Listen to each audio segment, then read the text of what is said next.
Cuando se intentaba la independencia de la República por el año 1821, ese hecho que se denomina la independencia efímera, si analizamos el acta constitutiva de nación, lo que luego debía convertirse en una constitución si hubiese el proceso dado el resultado que se esperaba, ya se establecían en la Constitución de la República algunos elementos que apuntaban a la necesidad de fortalecer las instituciones que aún fueran pocas, se crearan de manera originaria.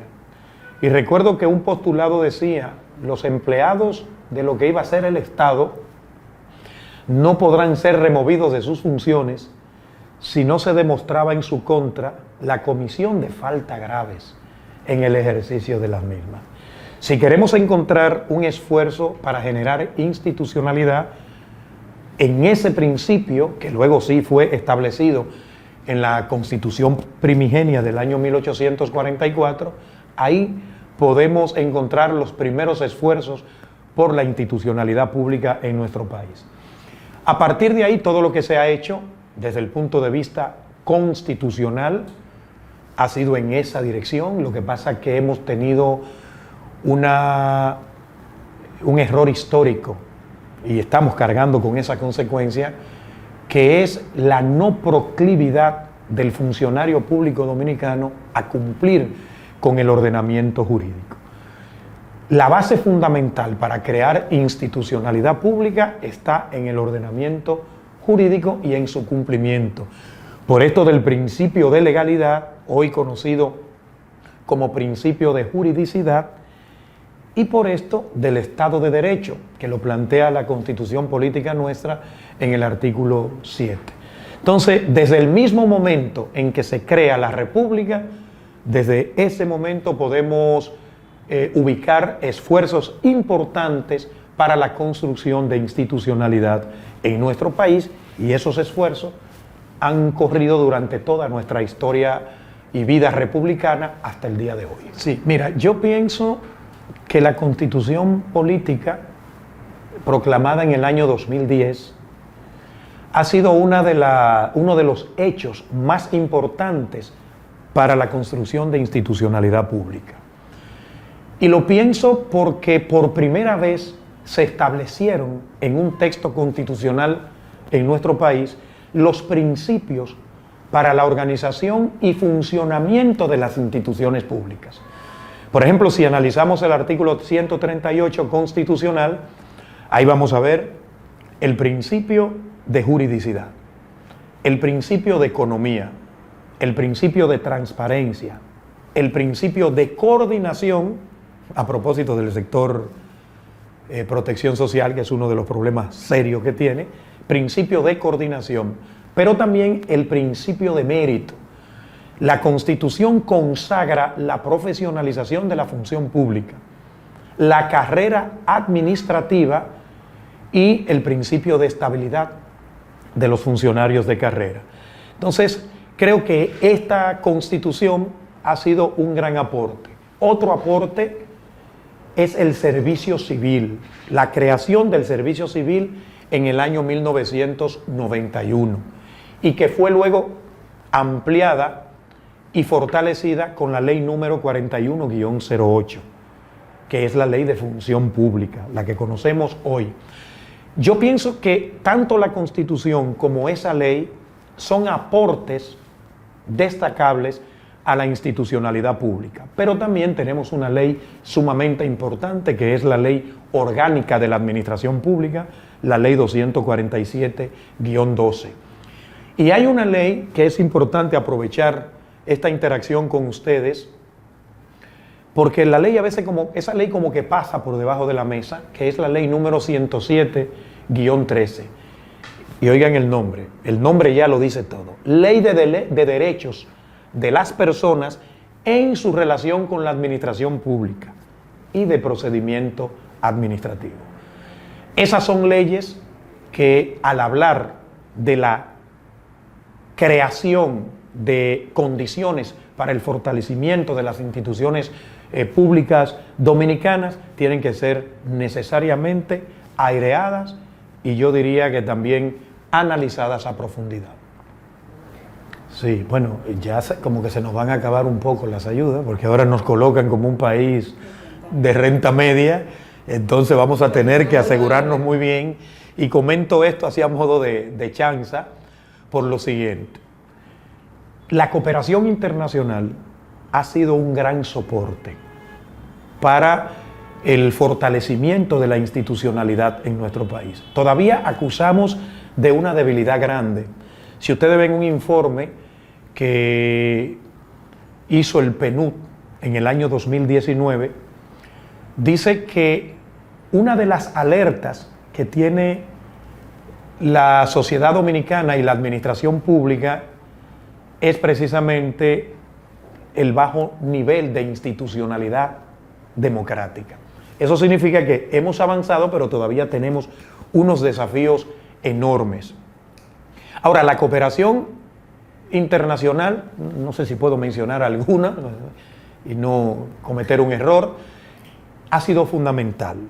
Por ejemplo, todo el soporte que ha dado la Unión Europea a través de distintos programas y que ha estado involucrado precisamente el Ministerio de Administración Pública, que han sido para reforma y fortalecimiento de la institucionalidad, han sido cruciales. Y miren, y esto no es bueno, no es tan bueno, porque hay un problema serio de sostenibilidad.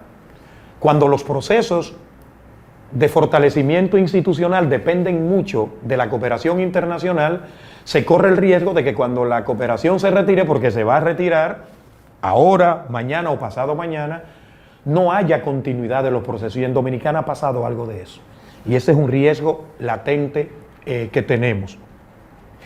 Por eso, la cooperación debe generar sus resultados y el país, con sus propios recursos, asumir la responsabilidad que le corresponde.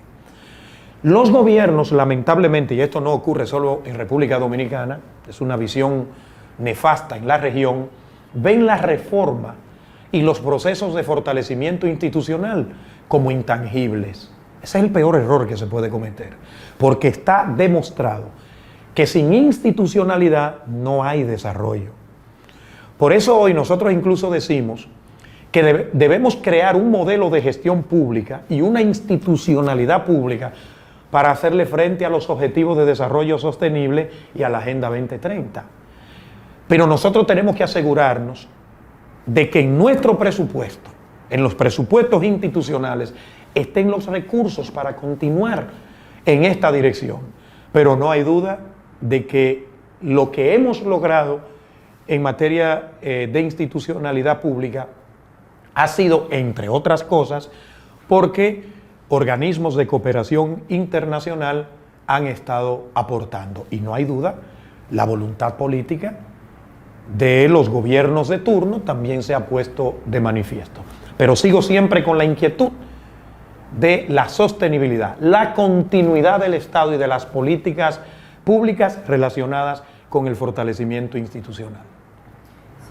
Mire, hay un factor que es sumamente importante, que es el de la toma de conciencia. Aquí hay instituciones que son responsables de llevar a cabo estos procesos, o de por lo menos poner en palestra estos procesos.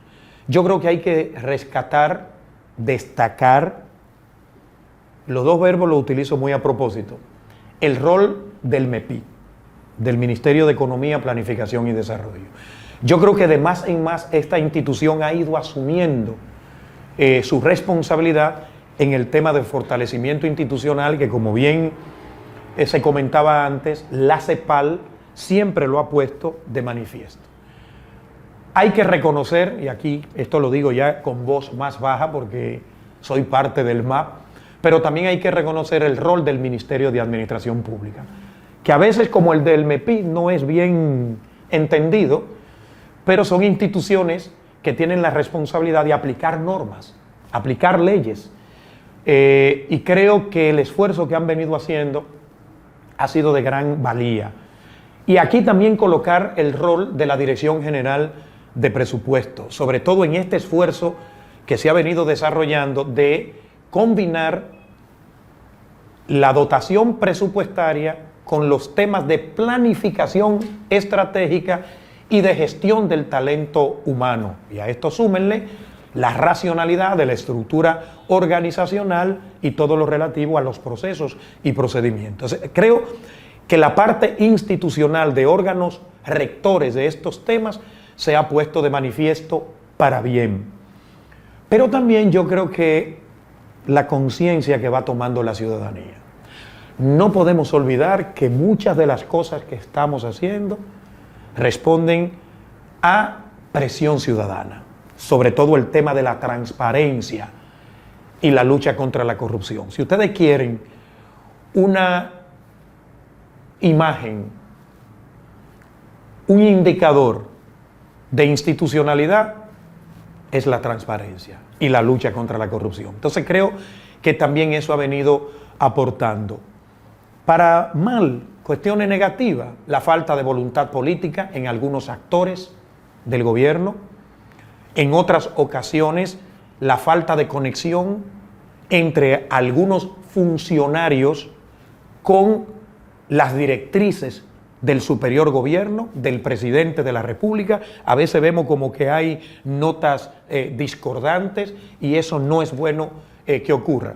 Otra cuestión que no es bueno que ocurra, la falta de involucramiento de ciertos sectores sociales que se creen ajenos a los problemas de la administración pública y eso no ayuda. Pero sin embargo, yo pienso que el contexto actual está ayudando bastante a un mayor involucramiento de actores sociales en los temas de gestión pública, en los temas de administración pública. La administración pública es una cuestión de la sociedad. Por ejemplo, nosotros hoy hablamos de la administración pública del siglo XXI. Y la administración pública del siglo XXI está pensada en la gente, en el interés ciudadano, el interés general. Y cuando analizamos los objetivos de desarrollo sostenible, entonces nos damos cuenta del gran desafío que tenemos. Y yo creo que poco a poco cada quien va asumiendo su rol en esta dirección y todo esto entonces se convierte en alianza para mejorar las instituciones del gobierno. Sí, mire, la última obra que he escrito salió en 2021. La obra se titula Dimensiones de la Administración Pública del siglo XXI, aportes para la reflexión y la praxis. Ya la obra estaba terminada cuando surge la pandemia. Y yo empiezo a ver algunos acontecimientos a nivel de la región, no solo en mi país. Ya estaba yo de regreso en mi país cuando estaba concluyendo esta obra. Y yo introduje en la introducción un tema que, si mal no recuerdo, el título es A propósito del COVID. En la introducción, porque ya no podía hacerlo en el cuerpo de la obra. Y lo que se me ocurrió escribir ahí fue una especie como de ensayo, tal vez página y media, en función de lo que yo estaba viendo. Mucha gente ha querido atribuirle al COVID algunos problemas y a su consecuente pandemia. Yo digo no, todos esos problemas estaban ahí. El COVID lo que hizo fue poner en evidencia nuestras miserias, nuestras falencias, nuestra falta de institucionalidad y sobre todo nuestra falta de coordinación. Y la falta de respuesta de la administración pública frente a la sociedad en situaciones de emergencia. Claro, evidentemente nadie estaba esperando una pandemia como esa. Pero sí yo creo que nosotros pudimos habernos adelantado haciendo los enfoques de perspectiva que ustedes conocen y simular escenarios. En América Latina estábamos en condiciones de hacer eso. No lo hicimos porque no le damos importancia a lo importante. Parafraseando a Kobe. O sea, nosotros estamos viviendo permanentemente con lo urgente y no tenemos personas en condiciones de pensar en lo que puede venir. ¿Desde cuándo se estaba anunciando la posibilidad de una pandemia? Desde siempre, desde hace más de 50 años. Nosotros, por ejemplo, yo recuerdo que en el año 2008, cuando estábamos participando en el proceso de la ley o de reforma de la ley de servicio civil que dio como resultado la ley de función pública, yo me atreví a comentar, ¿y por qué no colocamos algo del teletrabajo para que fuera desarrollado luego a nivel reglamentario? 2008, por el respeto que me tenían, no me dijeron que yo me estaba volviendo loco, pero sí me dijeron que yo estaba viendo mucha película de ficción. No lo pusimos. Luego, cuando yo estaba trabajando un libro anterior a ese, del 2020, que se llama Régimen Jurídico y Profesionalización de los Funcionarios Públicos, tuve la intención de escribir algo sobre teletrabajo, pero ya no me atreví porque vi que no había, como que no había condiciones, y dije, bueno, habrán momentos más oportunos. Nos llegó la pandemia e hicimos creer que mandamos a nuestra gente a teletrabajar. Nadie teletrabajó. El teletrabajo es algo muy serio para tú pretender que por una situación de pandemia tú mandaste a la gente a teletrabajar y que ibas realmente a teletrabajar. No estaban las condiciones dadas, pero peor todavía, no hay una sola regulación en este país que hable del teletrabajo en el sector público. ¿Cómo vamos a teletrabajar? Sí, lo que hubo fue mucha violación de derechos laborales, lo que hubo fue mucha disfunción en los hogares, no hubo posibilidad de combinar la vida laboral con la vida familiar. Todos sabemos de la cantidad de divorcios, lamentablemente de abusos familiar. Entonces, no estábamos preparados para eso. Entonces, la pandemia no trajo muchas cosas nuevas. Lo que sí nos ha dicho, y aquí respondo concretamente la pregunta, es que tenemos que prepararnos institucionalmente para darle respuesta a todos estos problemas. Y sí creo que después de la pandemia, todavía estamos en la pandemia, aunque mucha gente no lo cree, todavía no se ha declarado oficialmente que estamos libres de pandemia, el COVID está ahí campante, haciendo menos daño, pero sigue haciendo daño, y eso es bueno que hagamos conciencia al respecto. Lo que la pandemia sí nos ha puesto en condición de entender mejor nuestras falencias, nuestras debilidades, y no hay duda de que estamos procurando trabajarla. Entonces creo que la pandemia fue un daño, no hay duda, pero que además nos presenta un escenario positivo para continuar avanzando, y sí se han ralentizado algunos procesos.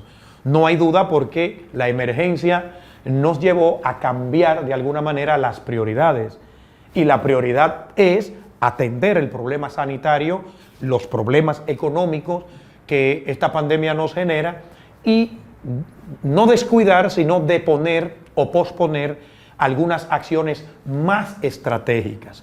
Pero en la medida en que nosotros trabajemos con una visión más estratégica, los enfoques de contingencia serán menos. Y creo que la pandemia nos coloca en esa dimensión. Sin institucionalidad sólida, sin transparencia, sin un sistema de servicios públicos, porque no fue solo el servicio sanitario el que se vio afectado, se vieron todos los servicios afectados, no podremos hablar de enfrentar bien este tipo de situaciones que se nos van a seguir presentando. Hoy fue esta pandemia, mañana será otra, mañana puede ser un huracán de esos insoportables, pero podrá ser también un movimiento telúrico que estamos también amenazados, y deberíamos ya también ir poniendo nuestra barba en remojo. La pandemia fue muy mala por un lado, pero por otro lado nos presenta un escenario positivo, la necesidad de fortalecer nuestras instituciones. Pensar con un enfoque sectorial de la protección social que no existe. Nosotros hablamos de un sector social o de protección social, de asistencia social, como querramos decir, que no existe. No existe ni jurídicamente ni institucionalmente. Sí tenemos un conjunto de programas, incluso de instituciones, que han hecho un esfuerzo enorme en situaciones normales y en situaciones anormales como las que hemos vivido en situación de pandemia. Entonces, el gran desafío es pensar conceptualmente el tema como un sector, una perspectiva holística, combinada, eso por un lado. Por otro lado, una ley de protección social en la República Dominicana. Por fortuna ya hay otra propuesta elaborada, yo espero que esta ya tenga curso y que se apruebe lo antes posible. Por otro lado, generar un liderazgo en el sector protección social. No esa atomización que todavía nosotros tenemos. Seguir avanzando en la generación de estadísticas. Tenemos muy buenos datos, pero hay que continuar profundizando. Uno de los problemas serios de la República Dominicana es la calidad del dato. El dato que se produce no es acreedor de esa calidad que se requiere para tomar buenas decisiones. Y yo creo que ese liderazgo, que hablaba hace un momentito, tiene que estar acompañado de una institucionalidad, que en mi opinión debe ser un ministerio. Un ministerio que incorpore todas estas instituciones que están creadas, algunas, la mayoría, casi todas por decretos, no por leyes, y darle entonces la fuerza jurídica necesaria. Y yo creo que también otro desafío, luego de todo esto, es apuntar a la racionalidad del gasto en los temas de asistencia y protección social. Y ver la protección social desde esa misma dirección como una ejecutoria transitoria. Porque al final de cuentas lo que cuenta es, vale la redundancia, el desarrollo sostenible. La verdadera política social es la que saca a la gente de la pobreza, la que genera niveles de igualdad que no nos vean como la vergüenza. Y aquí me refiero a la región latinoamericana, que siendo la región del mundo que más creció económicamente en los últimos 30 años, es la segunda región más desigual del mundo, solo detrás del África subsahariana. Entonces, ver la protección social como un instrumento para el desarrollo humano integral, no desde el punto de vista de la dádiva, desde el punto de vista asistencial. Eso es muy bueno, pero siempre que contribuya a sacar gente de la pobreza y disminuir los niveles de desigualdad que lamentablemente tenemos. Para esto nosotros incluso proponemos un gran pacto, un pacto político-social que sea parte del nuevo contrato social, porque si no protegemos a los más débiles, a los menos favorecidos históricamente, no podemos hablar de gobernabilidad democrática, que en definitiva, en materia social, es el gran desafío de nuestros países. La gobernabilidad democrática, que es la única posible en el siglo XXI. Por ahí vemos los desafíos de la institucionalidad en materia social en nuestro país. Uno de los desafíos que tienen los gobiernos en nuestra región es devolverle la confianza a la ciudadanía en las instituciones. Ha habido un proceso de deterioro de esa confianza por múltiples motivos. Y eso afecta, no hay duda, el éxito de las políticas públicas, sobre todo de las políticas sociales, que ustedes saben que tiene que ver mucho con un criterio o una presunción que opera en la administración pública, que es la presunción de la buena fe. Mucha gente que cree que detrás de estas políticas lo que hay es alguien tratando de enriquecerse, porque como son políticas de protección social, entonces eso no genera mucha confianza, pero también mucha gente piensa que hay gente beneficiándose que no le corresponde. Entonces yo pienso que la institucionalidad en materia de protección social contribuiría grandemente a esa generación de confianza. Ahora, nosotros dijimos en algún momento que la última oportunidad probable que tienen los gobiernos en América Latina para casarse con la gente son los objetivos de desarrollo sostenible. Viéndolo desde la perspectiva de algunos de ellos, el tema de la salud, a propósito de lo que vivimos, la reducción de la pobreza, la eliminación de la desigualdad, la lucha efectiva contra el crimen organizado o contra el crimen en todas sus expresiones y por la seguridad ciudadana, la lucha contra los efectos del cambio climático, todo eso es política social.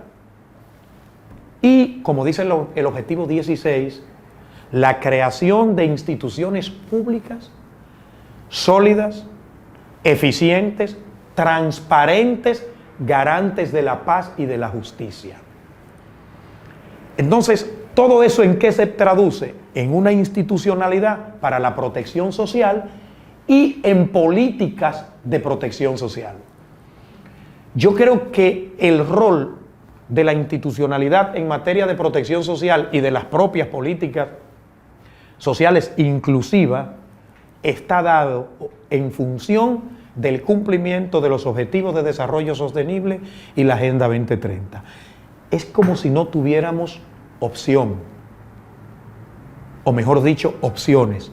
Hay una sola opción: cumplir con los Objetivos de Desarrollo Sostenible que están plasmados en nuestra Estrategia Nacional de Desarrollo, que uno de los pocos países que tiene dada por ley su Estrategia Nacional de Desarrollo en toda la región es República Dominicana. Entonces creo que por ahí deben andar las ilusiones. De todas maneras, los reformadores a veces tenemos algo de ilusos, pero ese es el papel que nos toca jugar y por eso apostamos a una institucionalidad en el ámbito de la protección social dominicana que apunte a sacar gente de la pobreza, a disminuir los niveles de desigualdad y que haga a nuestros ciudadanos y ciudadanas más felices. Podrá resultar poética la frase, pero a eso vinimos a la administración pública, a hacer que la gente viva mejor.